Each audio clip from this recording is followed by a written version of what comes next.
Regional policymakers from the sugar industry, as well as manufacturers and government officials, met in Belize City on October 2nd to discuss the future of the Caribbean sugar industry.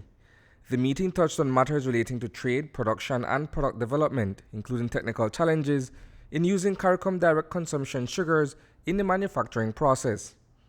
Director of Belize Sugar Industries Limited, MacLauchlan, attended that meeting of stakeholders and provided a perspective on what it means for the Caribbean community. For the last 2.5 years, we have been taking this discussion about how can we better utilize CARICOM product in CARICOM produced things in the region. So what tends to happen in CARICOM, because of a sort of historical journey that we've been on where a lot of sugar used to be exported, of a market of about 300,000 tons of sugar, demand in CARICOM, around about 200,000 tons is imported from outside the region, generally in the form of refined white sugar.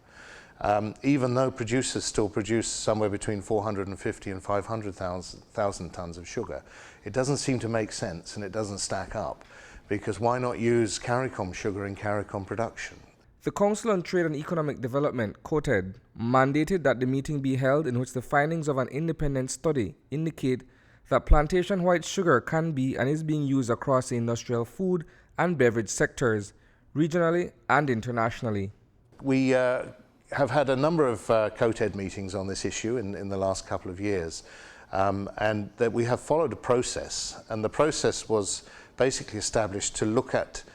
the uses of the sugar that we produce here. And a study was called for and paid for by the Caribbean Development Bank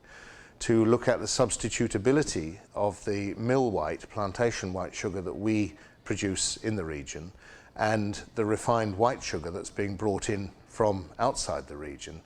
and to see whether there's any way in which this sugar could be substituted by CARICOM sugar. The report that was studied at a COTED agriculture meeting 2 weeks ago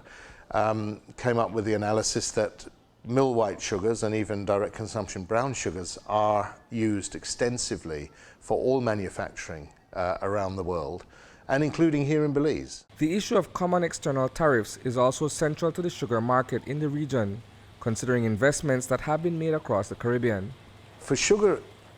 producers to invest a lot in upping their product, in making sure their product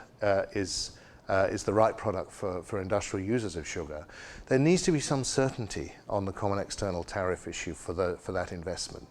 So what the outcome of COTED was that the CET should be fully applied on refined white sugar, provided that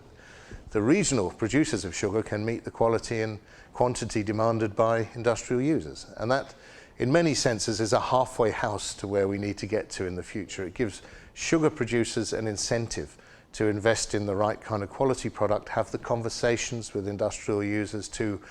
ensure that we're matching the demand with the supply. The findings of the report will be carried forward to the upcoming 50th meeting of COTED next month and will inform a decision on proposed changes to CARICOM's tariff policy. Reporting for News 5, I am Isani, Cayetano.